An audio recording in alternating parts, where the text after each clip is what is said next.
नमस्कार मु अमिय कहूची किंतु ये जो सेंटेंस रही ए सेंटेंस सहित जड़ित बा ए सिमिलर सेंटेंस एबे गोटे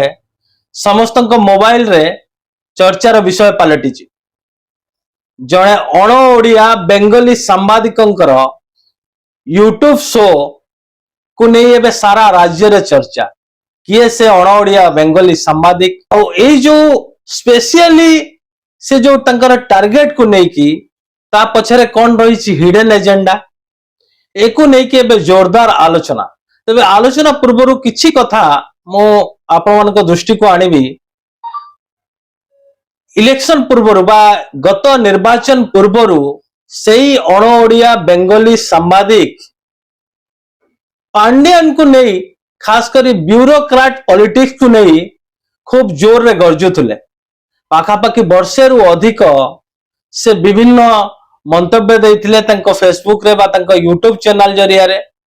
विभिन्न समालोचना करथिले बीजेडी सरकार को खास करी कि ब्यूरोक्राट पॉलिटिक्स चलीसी ओडिसा रे बा ओडिसा रो पॉलिटिक्स को ओडिसा सरकार को ओडिसा राज्य को ब्यूरोक्राट्स माने कंट्रोल करूचंती आ जहार शीर्ष नेतृत्व नैचंती पांड्यान सेति पई से पांड्यान को जोरदार टारगेट करथिले आ प्रत्येक किछि दिन व्यवधान रे से एक वीडियो बा एनालिसिस वीडियो छाडुतले सेतबेले एको नै कि अनेक गणमाध्यम मध्ये यार फायदा उठुतले अनेक किछि गणमाध्यम तांकर स्टेटमेंट को नै कि विभिन्न प्रकार खबर मध्ये परिवेषण करूतले किंतु से गणमाध्यम एबे चुप अछंती से काहे कि चुप अछंती से कथा मध्ये हमें आलोचना करिवु किंतु सेतबेले से जो तांकर ए जो स्टेटमेंट खूब जोर रे एको नै चर्चा होतला निर्वाचन पूर्वरु बा जो माफिया माने ओडिशा को कंट्रोल करूचंती तमिल माफिया माने ओडिशा को कंट्रोल करूचंती ब्यूरोक्राट्स के जरिया रे जो से स्टेटमेंट देथिले ता खूब जोरसोर रे वायरल हेतला आउ एबे से अण ओडिया बेंगली सांबादिक को टारगेट रे मोहन सरकार खास करी कि सुप्रीम मोहन माझी जड़े आदिवासी परिवार रो आसी अचानक मुख्यमंत्री हेतिबा मोहन चरण माझी एबे से अण ओडिया बेंगली सांबादिक को टारगेट रे तांको प्रत्यक्ष हो किंबा परोक्ष हो विभिन्न प्रकार स्टेटमेंट देई तांको बदनाम करने को चेष्टा करूचंती से अण ओडिया बेंगली सांबादिक गोटे सीएम लेवल रे बा हाई लेवल रे गोटे नैरेटिव क्रिएट करिवारे लागिचंती से अण ओडिया बेंगली सांबादिक तबे सबुठु बड़ गुरुत्वपूर्ण प्रश्न एई जो सांबादिक जने रहिले एई परिथांती तांकर नॉलेज बहुत अछि आगरु से बहुत भलो चैनल ले किंबा भलो जगह रे गणमाध्यम रे काम करूतले किंतु ओडिशा ऊपर तांकर एते फोकस काहे ओडिशा रे नैरेटिव क्रिएट करैबारे से व्यस्त काहे देश रे अन्य बहुत भलो भलो इश्यू अछि आहुरी अनेक गुरुत्वपूर्ण प्रसंग अछि अलगा स्टेट अछि आ जेहेतु से बेंगली सांबादिक वेस्ट बेंगल को मध्य फोकस करिवार तांकर आवश्यकता रही केवल ओडिशा को आ खास करी मोहन माझी को से टारगेट कम पाई करूचंती या पछरे कौन रही हिडन एजेंडा से तो बड़े पांड्यान को टारगेट करूथले एबे मोहन माझी को टारगेट करूचंती या मध्य चर्चा होची या बिहाइंड रे पांड्यान आउ से अण ओडिया सांबादिक हाथ मिले नान तो एको मध्य नै एक चर्चा होची सीधा सळक या पर आलोचना करबा हम से तो अछंती वरिष्ठ सांबादिक अरविंद दास सर देखंतु ए जो नैरेटिव क्रिएट करा होची खास करके मोहन माझी को क्रिएट करा होची वर्षे सरकार वर्षे पूर्ति होबा को जाउची मोहन सरकार रो या मध्य जने साधारण आदिवासी परिवार रो से होचंती लोक आउ जने विधायक रु से निजे मध्य भाबी नथिबे केबे मुख्यमंत्री होवा पई किंतु हठात तांको मुख्यमंत्री पद रे बसै दिया गला तांकर से अभिज्ञता मध्य नाही केमिति सरकार चलेबा को पड़े केमिति सरकार चला जाए किंतु या मध्य से अनेक गुरुत्वपूर्ण इश्यू बा गुरुत्वपूर्ण डिसीजन मध्य नैचंती अनेक आमे यदि देखिबा चासिंग ऊपर हो किंबा सुभद्रा योजना कथा कहिबा जदि आयुष्मान भारत रे से फेल करिसंती एको नै विभिन्न क्वेश्चन उठुची किंतु अन्य सबु रे ओबीसी संरक्षण कथा देखिबा ओबीसी रिजर्वेशन कथा देखिबा विभिन्न गुरुत्वपूर्ण प्रसंग रे गुरुत्वपूर्ण डिसीजन भी मध्य से नैचंती किंतु ट्रोल हवा आजिका दिन रे स्वाभाविक कारण आजिका दिन रे ट्रोल हवाटा गोटे साधारण कथा हे जाईची सोशल मीडिया जगह रे छोट छोट कथा को लेकी समस्त को ट्रोल करा होची जेहेतु हाथ रे स्मार्टफोन अछि या किंतु जो माने ज्ञानी किंबा जो माने एजुकेटेड से ट्रोल को एते ध्यान मध्ये दियंतिनी किंतु ए जो खास करी मोहन सरकार को मोहन चरण माझी को काहे के टारगेट करूचंती से अण ओडिया बेंगली सांबादिक नहीं देखो माने एक्चुअली गोटे नेशनल सिनारियो गोटे हो जाइए बर्तमान मीडिया रे आप नेशनल मीडिया को वाच करूँ अनेक मेन स्ट्रीम मीडिया से नैरेटिव फिक्स करवा आ गोटे प्रोपागेंडा करवा ये बेसी माति मतलब ये भी जेहेतु आप जो जहाँ कथा कहते सी भी माने गोटे जातीय स्तर सांबादिक किसी भाबार नहीं तेणु सी भी से नैरेटिव प्रोपागेंडा कहीं न रही नैरेटिव प्रोपागेंडा रहिले कौन लाभ कौन क्षति से जानते भल कि आप भी जानते मुझे जानती समस्त जानते कौन नैरेटिव रोच तेणु ये से नैरेटिव शिकार होती जो कथा कहले ओडिशा कहीं से फोकस कर सी ओडिशा अनेक दिन कम कर दुईमत मान आगु माने अनेक माने गुरुत्वपूर्ण इंग्लिश पेपर से कम कर बेसी फोकस को आसी जो जानते कि नहीं कलाहां पिला बिक्री इश्यू को लेकिन राजीव गांधी प्रधानमंत्री थे से इश्यू से बहुत माने ये माने माने बहुत सिंसियरली से उठे से कथा जोटा कि राजीव गांधी बाध्य होते कलाहां आसापी से विषय उठे से फोकस थे फोकस भितर बीजेडी गवर्नमेंट आसला जेहेतु नवीन पट्टनायक आसोसिएशन दिल्ली सांगे भल था दिल्ली प्रेस क्लब हो कि प्रेस काउंसिल ऑफ इंडिया हो भल इन्फ्लुएंस अच्छी नवीन पट्टनायक संस्पर्श सी आसी नवीन पट्टनायक संस्पर्श आसला अनेक दिन से नवीन पट्टनायक बहुत प्रशंसा भी करते एमती ना प्रशंसा भी करना हठात 2024 इलेक्शन पूर्व देखागला सी यूटर्न ने नवीन पट्टनायक ब्यूरोक्रेटिक सरकार आम तो 2000 मसीह जानते नवीन पट्टनायक ब्यूरोक्रेटिक सरकार 2024 कथा बेला फोकस कले से सुहाइला क्या ना बीजेपी की सुहाइला बीजेपी जो सहला जो कथा कहते जो बीजेपी की सुहाइला बीजेपी की सुहाइला जो चैनल मान थे से आहरी माने आम्प्लीफाई कले माने लोक भर आहरी खेल खेला जोटा कि माने पांड्यान को इश्यू को लेकिन हो ब्यूरोक्रेटिक सरकार कारण को लेकिन नवीन पट्टनायक सरकार टपीगला हारीगला माने हूँ तो मो मन कहीं कथा आसुची से नवीन पट्टनायक हो कि पांड्यान को जो टार्गेट करते उद्देश्य आउ जन थी पारे से ब्यूरोक्रेट कंट्रोल गवर्नमेंट जो कहना भूल कौन कि ब्यूरोक्रेट कंट्रोल गवर्नमेंट आम 2000 मसीह देखी आसू सी बेसी माने फोकस कले तो उद्देश्य थी पारे आउ कौटी आउ कौ उद्देश्य थी पारे ओडिशा आउ गोटे भी जानते ओडिशा राजनीति गोटे खनि लबी भी बहुत इन्फ्लुएंस करुच्ची तेणु सहीटा भी गोटे फैक्टर थी पारे तेणु जो नवीन पट्टनायक गवर्नमेंट ये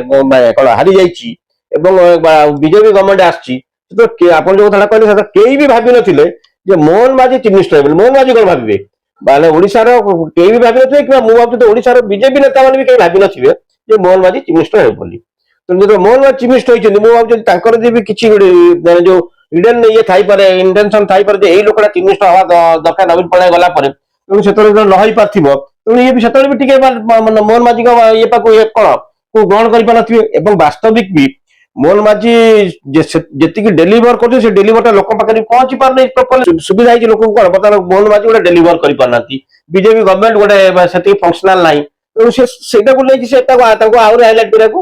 जदि उद्देश्य आउ क्या फोकस थी आउ किए गोटे चीफ मिनिस्टर हो बोली तेणु से कर मोहन माझी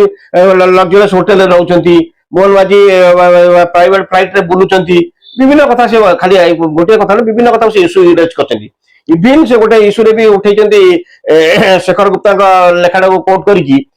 माने ओडिशा रे बर्तमान धर्मेंद्र प्रधान इन्फ्लुएंस कमुची जेहेतु अश्विनी वैष्णव खनि लबी अच्छी अश्विनी वैष्णव इन्फ्लुएंस बढ़ुची से गोटे खनि लबीटा भी पॉलिटिशियन आनी जो कथा अतीत भी था पांड्यान प्रभाकर को नहीं खनि लबी कथा तेणु ये कौट ना कौटी मुझे भावुची आ पछरे दुईटी उद्देश्य थी क्या गोटे चीफ मिनिस्टर देखा चाहते नचेत ये खनि लबी भी कम कर खनि लबीटा मोहन माझी सरकार उपर संतुष्ट न थी पारे तेणु खनि लबीटा कम कर अनेक संभावना रही निश्चित भाव खनि लबी काम कर आगुरी आलोचना कर जो प्रथम कथाटी कहले निहाती सेटा बहुत गुरुत्वपूर्ण प्रसंग कि जड़े क्या चीफ मिनिस्टर भाव में देखा चाहूले देखी पारे से बाउला चाउला होती एक प्रकार बाउला चाउला होती किंतु ये जो नैरेटिव क्रिएट करवा जने सांबादिकतार कौन धर्म कि जड़े आप कहते से जड़े भल सांबादिक बहुत आगु भल भल गणमाध्यम काम कर ना अच्छी किंतु एभली नैरेटिव क्रिएट करवा मोहन माझी को टार्गेट करवा जड़े साधारण कहूँ मोहन माझी निजे अपन जो कथा कहते कि आम समस्ते ओडिशा कई भावी नथिले से सीएम हेबे आ मात्र वर्षे शासन काल मात्र वर्षे जो जिनस से डेलीवरी करने कथा से तो अभिज्ञता नहीं ତାଙ୍କୁ ଯୋଉ ବ୍ୟୁରୋକ୍ରାଟ୍ସ ମାନେ ଟୋଟାଲ ଓଡିଶାଟାକୁ ହ୍ୟାଣ୍ଡଲ କରୁଥିଲେ 2000 ମସିହାରେ ଆପଣ ଯୋଉ କହୁଛନ୍ତି ତା ଆଗରୁ ମଧ୍ୟ ସବୁ ଲୋକ ଜାଣିଥିଲେ, କିନ୍ତୁ ଏବେ ବି ମଧ୍ୟ ସେ ବ୍ୟୁରୋକ୍ରାଟ ରାଜ ଯାଇନି, କାରଣ ଏତେ ଶୀଘ୍ର ଏ ବ୍ୟୁରୋକ୍ରାଟ ରାଜ ଯିବା ସମ୍ଭବ ମଧ୍ୟ ନୁହେଁ। ତା ଭିତରେ ସେ ସରକାର ଚଲେଇବା, ଆଉ ସବୁଠୁ ବଡ କଥା ହେଲା ଏବେ ଯିଏ ସେ ଲୋକମାନଙ୍କର ଯୋଉ ଅଭିଯୋଗ ଶୁଣାଣିକି ନେଇକି ମୋହନ ମୋହନ ମାଝୀ ଏବେ ଗୋଟେ ଚର୍ଚ୍ଚାରେ ଥିଲେ କିଛି ଦିନ ତଳେ, ନିଜେ ଗୋଟେ ସମ୍ବଲପୁରରେ ପାରାଲାଲ ମୁଖ୍ୟମନ୍ତ୍ରୀ ଅଫିସ ମଧ୍ୟ ଆସି ଚଲେଇକି ସେ ଯାଇଥିଲେ କି ଲୋକମାନଙ୍କ ସଂସ୍ପର୍ଶରେ ସେ ଆସୁଛନ୍ତି, ଜଣେ ସାଧାରଣ ଲୋକ ମଧ୍ୟ ତାଙ୍କୁ ଭେଟି ପାରୁଛି କି ଏଇ ସବୁ ଭିତରେ ତାଙ୍କୁ ଯୋଉ କହିଲେ ଖଣି ଲବି ଗୋଟେ ପ୍ରକାର ଗୋଟେ ପଟେ ଲୋକଙ୍କ ସରକାର ସେ କହୁଛନ୍ତି, ଲୋକଙ୍କ ମୁଖ୍ୟମନ୍ତ୍ରୀ କହୁଛନ୍ତି, ଲୋକମାନେ ମଧ୍ୟ ଏମିତି କି ନୁହେଁ ତାଙ୍କ ଉପରେ ଅସନ୍ତୁଷ୍ଟ ଅଛନ୍ତି ଏବେ ବି, କିନ୍ତୁ ଅନ୍ୟପଟେ ଯୋଉ ଖଣି ଲବି, ତ ଖଣି ଲବି ପାଇଁ କଣ ଭଲ ସରକାରକୁ ଜଣେ ଭଲ ମଣିଷକୁ ଗାଳି ଦେବା କଣ ଯଥାର୍ଥ? ଯେତେବେଳେ ଲବି ଯେତେବେଳେ ଆସେ ସେତେବେଳେ ଭଲ ମନ୍ଦ ଦେଖାଯାଏ ନାହିଁ, ଲବିର ଉଦ୍ଦେଶ୍ୟ କଣ ସେଟା ଦେଖାଯାଏ, ଏଟା ହେଲା ବାସ୍ତବ। ଲବି କଣ ଚାହୁଁଛି, ଲବି ଚାହୁଁଛି ଅମୁକ ଲୋକକୁ ହଟେଇକି ଅମୁକ ଲୋକକୁ ବସେଇବ। ତେଣୁ ଲବି ସାଙ୍ଗରେ ଯିଏ ଥିବ ସେ ଲବିର କଥାଟାକୁ କେମିତି ହାଇଲାଇଟ୍ କରା ସେଟା କରିବା। ଆପଣ ଯୋଉ କଥା କହିଲେ ମୋହନ ମାଝୀଙ୍କ କଥା, ଏଇଟା ହେଲା ଫାଷ୍ଟ କଥା। ସେକେଣ୍ଡ କଥା ହେଲା ମୋହନ ମାଝୀ, ଲୋକ ମୋହନ ମାଝୀଙ୍କ ଉପରେ ଯଦିଓ ଅସନ୍ତୋଷ ହେଇନାହାନ୍ତି, କିନ୍ତୁ ମୋହନ ମାଝୀ ସରକାର ଉପରେ ଅସନ୍ତୋଷ ହେଇଛନ୍ତି, କାରଣ ଲୋକ ଚାହୁଁଥିଲେ ଆପଣ ଯୋଉ କଥା କହିଲେ ବ୍ୟୁରୋକ୍ରାଟ କବ୍ଜାରୁ ସରକାର ବାହାରକୁ ଯାଆନ୍ତୁ। ସେଥିରେ ମୋହନ ମାଝୀ ଡେଫିନେଟଲି ଅସଫଳ ହେଇଛନ୍ତି, ଏଥିରେ କିଛି ଭାବିବାର ନାହିଁ। ଆପଣ ଆପଣ ଯୋଉ ଜାଗା ଯୋଉ ସହରରେ ବସନ୍ତି ସେ ସହରରେ ବି ବ୍ୟୁରୋକ୍ରାଟିକ ଆଟିଚ୍ୟୁଡ ଦେଖିଲେ ଆପଣ ବି ସେଟା ଫିଲ୍ କରିପାରିବେ। ତେଣୁ ଏଇ ଯୋଉ ଜିନିଷଟା ସାମଗ୍ରିକ ଭାବେ ଦେଖିବାକୁ ଗଲେ କଣ, ଯୋଉ ମୋହନ ମାଝୀଙ୍କର ବର୍ଷକ ଭିତରେ ଡେଲିଭରଟା ଯେତିକି ଅଛି ବା ଫେଲୁଅରଟା ତାଠୁ ଅଧିକ ହାଇଲାଇଟ୍ ହେଇଯାଉଛି, ତାର ସୁଯୋଗଟା ନେବା ପାଇଁ ବି କିଛି ମିଡିଆ। ଏଠି ଗୋଟେ ପ୍ରଶ୍ନ ହାଇଲାଇଟ ହେଇଯାଉଛି ନା ତାଙ୍କରି ମୋହନ ମାଝୀଙ୍କ ବିରୋଧରେ ଥିବା ତାଙ୍କରି ଦଳର କିଛି ଡେଫିନେଟଲି ମୁଁ ସେଇ କଥା ସେଇ ପାର୍ଟକୁ ଆସିଥିଲି, ମାନେ ସେଇମାନେ ଚାହୁଁଛନ୍ତି ଏଟା ଅଧିକ ହାଇଲାଇଟ୍ ହଉ ବୋଲି। ଯୋଉମାନେ ଚାହୁଁନାହାନ୍ତି ମୋହନ ମାଝୀ ଟଲରେଟ୍ କରିପାରୁନାହାନ୍ତି, କି ସେମାନେ ଚାହୁଁଛନ୍ତି ମୋହନ ମାଝୀ ହଟିଲେ ମୁଁ ବସିବି, ଏଇ ବିଭିନ୍ନ ଫ୍ୟାକ୍ଟର କାମ କରେ ନା। ଯେତେବେଳେ ପାର୍ଟିଟା ଗୋଟେ କ୍ଷମତାକୁ ଆସେ ବିଭିନ୍ନ ଲବି ସେଠି କାମ କରେ, କୋଉ ଲବି କିଏ କାହାକୁ ସକ୍ସିଡ୍ କରୁଛି। କିନ୍ତୁ ସବୁଠୁ ବଡ କଥା ହେଲା ପ୍ରଶ୍ନଟା ଆପଣ ଉଠେଇଲେ, ସାମ୍ବାଦିକ ମାନେ ନିଜର ଏଥିକ୍ସ ବାହାରକୁ ଯାଇ ଯୋଉ ନ୍ୟାରେଟିଭ ପ୍ରୋପାଗାଣ୍ଡା ଫିକ୍ସ କରୁଛନ୍ତି, ସାମ୍ବାଦିକର କାମ ହେଲା ଯିଏ ବି ସରକାରକୁ ଆସୁ ସାମ୍ବାଦିକ ତାର ଖୁସି ହବ, ସାମ୍ବାଦିକ ତାର ସିଷ୍ଟମକୁ ପ୍ରଶ୍ନ ପଚାରିବ, ଲୋକଙ୍କ କଥା ଉଠେଇବ। ଏଠି କୋଉଠି ଲବିର କଥା ଏଠି ଉଠେଇବାର କୋଶ୍ଚିନ୍ ଉଠୁନି, ଲୋକଙ୍କ କଥା ସାମ୍ବାଦିକ ଉଠେଇବ। କିନ୍ତୁ ବର୍ତ୍ତମାନ ସେ ଜିନିଷ ଆଉ ଅଛି କି ଆପଣ ଦେଖୁଛନ୍ତି କି? ଆପଣ ନ୍ୟାସନାଲ ଲେଭେଲରେ ତ ସେଇଟା ସବୁଠୁ ବେଶୀ ବର୍ତ୍ତମାନ ଚାଲିଛି ନ୍ୟାରେଟିଭ ଆଉ ପ୍ରୋପାଗାଣ୍ଡା ଫିକ୍ସିଂ। ତେଣୁ ଯେତେବେଳେ ନ୍ୟାସନାଲ ଲେଭେଲରେ ଚାଲୁଛି, ଜଣେ ନ୍ୟାସନାଲ ଲେଭେଲର ସାମ୍ବାଦିକ କୋଉଥିରେ ବେଶୀ ସେ ବାଇସ୍ ହବ, ଯୋଉ ଟ୍ରେଣ୍ଡଟା ଚାଲିଛି, ଯୋଉ ଟ୍ରେଣ୍ଡ ଚାଲିଛି। ତେଣୁ ଲୋକଙ୍କ ଭିତରେ ଯୋଉ ଗୋଟେ ବର୍ତ୍ତମାନ ସାମ୍ବାଦିକ ବର୍ତ୍ତମାନ ରାଜନୀତି କରୁଛନ୍ତି। ଯେମିତି କହିଲା ପରି ମାନେ ଆମର ଯାହା ଗୋଟେ ରବିଶ କୁମାର ଆପଣ ଗୋଟେ ସମସ୍ତଙ୍କ ପାଇଁ ଗୋଟେ ଆଦର୍ଶ ସେ ଥରେ ଯେମିତି କହିଥିଲେ, ବର୍ତ୍ତମାନ ମାନେ ଆକ୍ଟର ହେଇଗଲେଣି ଆଙ୍କର, ଏବଂ ଆଙ୍କର ହେଇଗଲେଣି ଆକ୍ଟର। ଆପଣ ଭାବନ୍ତୁ ଏଇଟା କେତେ ଗୁରୁତ୍ୱପୂର୍ଣ୍ଣ କଥା, ଏବଂ ସାମ୍ବାଦିକଙ୍କ ପାଇଁ କେତେ ଚାପ, ମାନେ ସରୁ ଚଟକଣି ଗୋଟେ ଗାଲକୁ। ଯଦି ଟିଭି ବା ଆକ୍ଟର ଆସିକି ଇଣ୍ଟରଭ୍ୟୁ ନେବେ ଏବଂ ଆଙ୍କର ମାନେ ଟିଭି ରୁମକୁ ନେଇକି ଇଏ କରିବେ, କଣ ସିନେମା ସୁଟିଂ କରାଇବେ, ତ ଯାହା ହବା କଥା ସେଇଆ ହଉଛି। ତେଣୁ ବର୍ତ୍ତମାନ ସେଇ ପ୍ରକାରରେ ଚାଲିଛି। ତେଣୁ ସେଥିରେ ବି କିଛି ଅନୁସାରେ ଇଏ ହେଇଯାଉଛନ୍ତି, ବାଇସ୍ ହେଇଯାଉଛନ୍ତି, କିମ୍ବା ସେଥିରେ ଆଫେକ୍ଟେଡ ହେଇଯାଉଛନ୍ତି। ଆଉ କଣ ସେ ସାମ୍ବାଦିକଙ୍କ ବିଷୟରେ ମୁଁ ଆହୁରି ମଧ୍ୟ ଜାଣିବା ପାଇଁ ଚାହିଁବି, ସେ ସାମ୍ବାଦିକ ଏପର୍ଯ୍ୟନ୍ତ ଏତେ ବଡ ବଡ ଇସ୍ୟୁ ଗଲା, ଆମେ ଯଦି ପହଲଗାମ ଆକ୍ରମଣ କଥା ଦେଖିବା କିମ୍ବା ଅପରେସନ ସିନ୍ଦୁର କଥା ଦେଖିବା, ତା ପୂର୍ବରୁ କେନ୍ଦ୍ର ସରକାରଙ୍କର ଅନେକ ପ୍ରସଙ୍ଗକୁ ନେଇକି ଆଲୋଚନା ମଧ୍ୟ ହେଇଛି, ଚର୍ଚ୍ଚା ମଧ୍ୟ ହେଇଛି, ସମାଲୋଚନା ମଧ୍ୟ ହେଇଛି। ସେ ତା ପୂର୍ବରୁ ସେଣ୍ଟ୍ରାଲ ଉପରେ ଏମିତି କୌଣସି ସେ ଭଲ ଟପିକ, ଭଲ ଇସ୍ୟୁ କିମ୍ବା ଯେମିତି ସେ ଓଡିଶାକୁ ମୋହନ ସରକାରକୁ ଯେମିତି ମୋହନ ମାଝୀକୁ ନାହିଁ ତ ମୋହନ ମାଝୀକୁ ଯେମିତି ଡାଇରେକ୍ଟ ସମାଲୋଚନା କରୁଛନ୍ତି, ମୋହନ ସରକାରକୁ ଯେମିତି ଡାଇରେକ୍ଟ ସମାଲୋଚନା କରୁଛନ୍ତି, ସେମିତି ସେଣ୍ଟରରେ ସେ ସେମିତି ଗୁରୁତ୍ୱପୂର୍ଣ୍ଣ ପ୍ରସଙ୍ଗ ଉପରେ ସେ କେତେବେଳେ ତାଙ୍କର ଷ୍ଟେଟମେଣ୍ଟ ବା ସେମିତି କିଛି ପଦକ୍ଷେପ ନେଇଛନ୍ତି କି ସେମିତି କିଛି ଚର୍ଚ୍ଚା କରିଛନ୍ତି? ସେଇ କଥା, ମାନେ ସିଏ ବର୍ତ୍ତମାନ ଡେଫିନେଟଲି ସେ ଗୋଟେ ନ୍ୟାସନାଲ ଲେଭେଲ ଜର୍ଣ୍ଣାଲିଷ୍ଟ କିଛି ଭାବିବାର ନାହିଁ, କିନ୍ତୁ ତାଙ୍କର ଫୋକସ ରିଜନାଲ ଲେଭେଲକୁ ପଳେଇ ଆସିଛି। ସେଇଟା ହିଁ ପ୍ରଶ୍ନ ସୃଷ୍ଟି କରୁଛି। ଯେହେତୁ ଫୋକସ ତାଙ୍କ ରିଜନାଲ ଲେଭେଲକୁ ପଳେଇ ଆସୁଛି, ତେଣୁ ସେଇଟା ହିଁ ସାଧାରଣ ଗୋଟେ ପ୍ରଶ୍ନ ସୃଷ୍ଟି କରୁଛି। ଏବଂ ରିଜନାଲ ଲେଭେଲରେ ଓଡିଶା ଇଣ୍ଟରେଷ୍ଟକୁ ଯେତିକି ସେ ଫୋକସ ନ କରୁଛନ୍ତି, ଫୋକସଟା ମୋହନ ମାଝୀକି ନେଇ ଯେତେବେଳେ କରୁଛନ୍ତି, ତେଣୁ ଆହୁରି ସଂକୁଚିତ ହେଇଯାଉଛି ତାଙ୍କର ଉଦ୍ଦେଶ୍ୟ ବୋଲି ପ୍ରମାଣ ହଉଛି। ଏବଂ ଲୋକମାନଙ୍କ ଭିତରେ ଗୋଟେ ସନ୍ଦେହ ଆସୁଛି ଯେ ଆଙ୍କୁ ବୋଧେ ମୋହନ ମାଝୀଙ୍କ ବିରୁଦ୍ଧରେ ସେଇ ବିଜେପି ଭିତରୁ ଆଉ ଜଣେ କିଏ ଡ୍ରାଇଭ୍ କରୁଛି ବୋଲି, ଯୋଉଟା ଆପଣ ଯୋଉଟା ଠିକ କହୁଛନ୍ତି। କାରଣ ସିଏ ନ୍ୟାସନାଲ ଲେଭେଲ ସାମ୍ବାଦିକ ନ୍ୟାସନାଲ ଲେଭେଲରେ ବେଶୀ ଉଠେଇବା କଥା, ଗଭର୍ଣ୍ଣମେଣ୍ଟର ନ୍ୟାସନାଲ ଲେଭେଲ ଗଭର୍ଣ୍ଣମେଣ୍ଟର ପଲିସି, ନ୍ୟାସନାଲ ଲେଭେଲ ଇଏ ମାନେ ଓଡିଶାକୁ ଯୋଉ ଦେଖିବା ଦେଖୁଛି କି ନାହିଁ, ଆପଣଙ୍କର ଏଠି କଣ ଅଦର ଇଣ୍ଟରେଷ୍ଟ ଯୋଉ ଯେମିତି ଆପଣ କହିଲେ ପେହେଲଗାମ ଘଟଣା ଘଟିଲା କି ପୋଷ୍ଟ ପେହେଲଗାମ ଘଟଣାରେ କଣ ହେଲା, ବିଭିନ୍ନ ପ୍ରସଙ୍ଗ ଅଛି, ପ୍ରସଙ୍ଗ ଅନେକ ଅଛି। ଓଡିଶାରେ ବି ସେମିତି ଅନେକ ପ୍ରସଙ୍ଗ ଅଛି, ଓଡିଶାରେ ବି ଅନେକ ପ୍ରସଙ୍ଗ ଅଛି, କିନ୍ତୁ ବେଶୀ ଫୋକସଟା ଯେତେବେଳେ ମୋହନ ମାଝୀ ଉପରେ ହେଇଯାଉଛି, ତେଣୁ ତାଙ୍କର ଉଦ୍ଦେଶ୍ୟଟା ଭଲ ନାହିଁ ବୋଲି ସାଧାରଣ ଗୋଟେ ଚର୍ଚ୍ଚାଟା ବି ଆରମ୍ଭ ହେଇଯାଉଛି। ଏବେ ତାଙ୍କର ଗୋଟେ ଆନାଲିସିସ୍ ମୁଁ ଦେଖିଲି,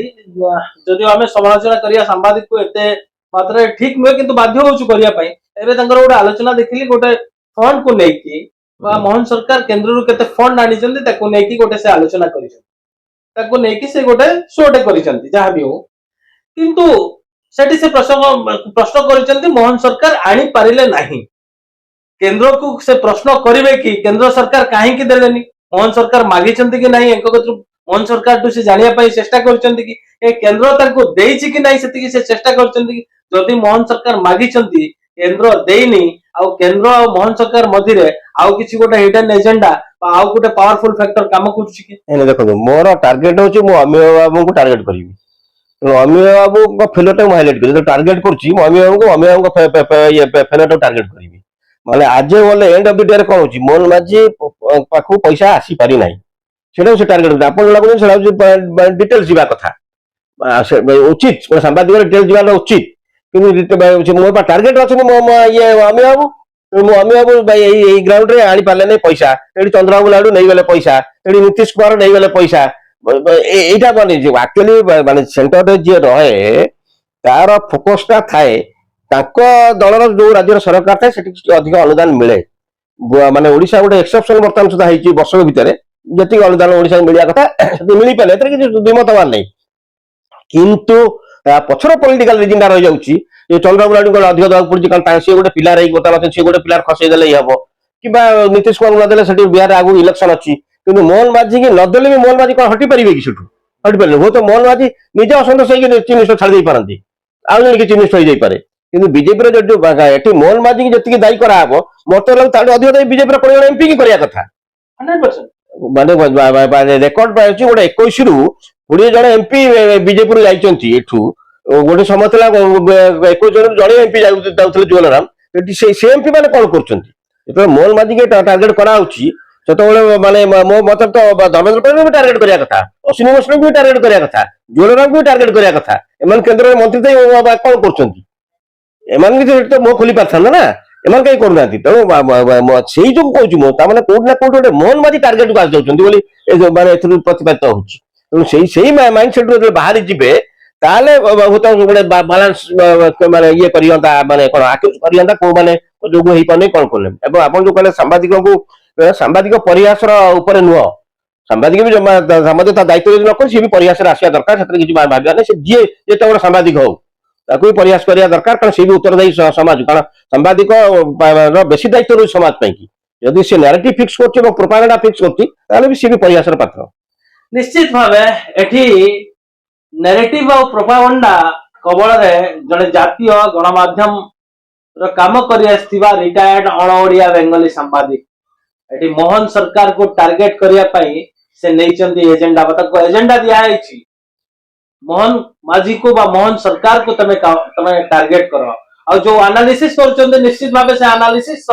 ସତ୍ୟତା ଥାଇପାରେ, କିନ୍ତୁ ସେ ସତ୍ୟତା ପଛର କାହାଣୀ ମଧ୍ୟ ସେ ଚର୍ଚ୍ଚା କରିବାର ଆବଶ୍ୟକତା ଥିଲା। କାରଣ ଜଣେ ସାମ୍ବାଦିକର ଧର୍ମ କହୁଛି ସେ ଡିଟେଲ୍ସ ରେ ଯିବ, ତା ପଛର କାହାଣୀ ବା ତା ପଛର କାରଣ କଣ, ତାର ସମ୍ପୂର୍ଣ୍ଣ ଘଟଣାକୁ ସେ ସାମ୍ନାକୁ ଆଣିବ। ଏଠି କେନ୍ଦ୍ରରୁ ଫଣ୍ଡ ଆସିଲାନି, ମୋହନ ମାଝୀ ଯେତିକି ଦାୟୀ ତାଠୁ ଅଧିକ ଦାୟୀ ଏଠି ଏମପି ବା ଏମପି ଭାବେ ବିବେଚିତ ହେଇଯାଇଥିବା, ଏମପି ଭାବେ ନିର୍ବାଚିତ ହେଇଯାଇଥିବା ଯୋଉ ସାଂସଦ ମାନେ ରହିଲେ। ଏଠି ଧର୍ମେନ୍ଦ୍ର ପ୍ରଧାନ ଅଛନ୍ତି, ଅଶ୍ୱିନୀ ବୈଷ୍ଣବ ଅଛନ୍ତି, ଜୁଏଲ ଓରାମ ଅଛନ୍ତି, ସେମାନେ ମଧ୍ୟ ସେତିକି ଦାୟୀ। କାହିଁକି କେନ୍ଦ୍ରରୁ ଫଣ୍ଡ ଓଡିଶାକୁ ସେତିକି ମାତ୍ରାରେ ଆସିଲା ନାହିଁ, କିନ୍ତୁ ତାଙ୍କୁ କେବେ ସେ ପ୍ରଶ୍ନ କରିଛନ୍ତି କି? ଆଉ ଜଣେ ଜାତୀୟ ଗଣମାଧ୍ୟମରେ କାମ କରିସାରିଥିବା ଜଣେ ଅଣ ଓଡିଆ ବେଙ୍ଗଲୀ ସାମ୍ବାଦିକ କେବଳ ରିଜନାଲ ବା କେବଳ ଗୋଟେ ଷ୍ଟେଟ ଉପରେ, ଗୋଟେ ସରକାର ଉପରେ, ଜଣେ ବ୍ୟକ୍ତି ଉପରେ ତାଙ୍କର ଫୋକସ କାହିଁକି ରଖୁଛନ୍ତି, ଏହା ମଧ୍ୟ ଏକ ବିରାଟ ପ୍ରଶ୍ନବାଚୀ ସୃଷ୍ଟି କରୁଛି। ଜାତୀୟ ଗଣମାଧ୍ୟମରେ କଣ ଚାଲିଛି ବା ଜାତୀୟ ସ୍ତରରେ କଣ ଚାଲିଛି, କେନ୍ଦ୍ରରେ ପଲିସି କଣ, କେନ୍ଦ୍ରର କୋଉଠି ସମାଲୋଚନା କରାଯିବା ଆବଶ୍ୟକ, କୋଉଠି ତାର ତ୍ରୁଟି ବିଚ୍ୟୁତି ରହିଲା ତାକୁ ନେଇକି ମଧ୍ୟ ପ୍ରଶ୍ନ କରାଯିବା ଆବଶ୍ୟକ। କିନ୍ତୁ ୟା ମଧ୍ୟରେ ତାଙ୍କୁ ଥରଟେ ବି ଦେଖିବାକୁ ମିଳିନି କେନ୍ଦ୍ରକୁ ପ୍ରଶ୍ନ କରିବା, କେବଳ ସିଙ୍ଗଲ ଏଜେଣ୍ଡାରେ ଚାଲିଛନ୍ତି ସେ ସାମ୍ବାଦିକ। ତେବେ ନିଶ୍ଚିତ ଭାବେ ସେ ଯିଏ ହଉନା କାହିଁକି, ଯେତେବେଳେ ଗୋଟେ ନେରେଟିଭ ପ୍ରୋପାଗାଣ୍ଡା ସେ ତାଙ୍କ ଫିକ୍ସ କରିକି ଯେତେବେଳେ କାମ କରନ୍ତି କୌଣସି ସାମ୍ବାଦିକ, ତେବେ ନିଶ୍ଚିତ ଭାବେ ସେ ମଧ୍ୟ ପରିହାସର ପାତ୍ର ହେବା ଆବଶ୍ୟକ, ତାଙ୍କୁ ମଧ୍ୟ ସମାଲୋଚନା କରିବାର ଆବଶ୍ୟକତା ରହିଛି। तेबे देखा जाऊ केबे सुधुरिबे से अण ओडिया बेंगली सांबादिक। नमस्कार।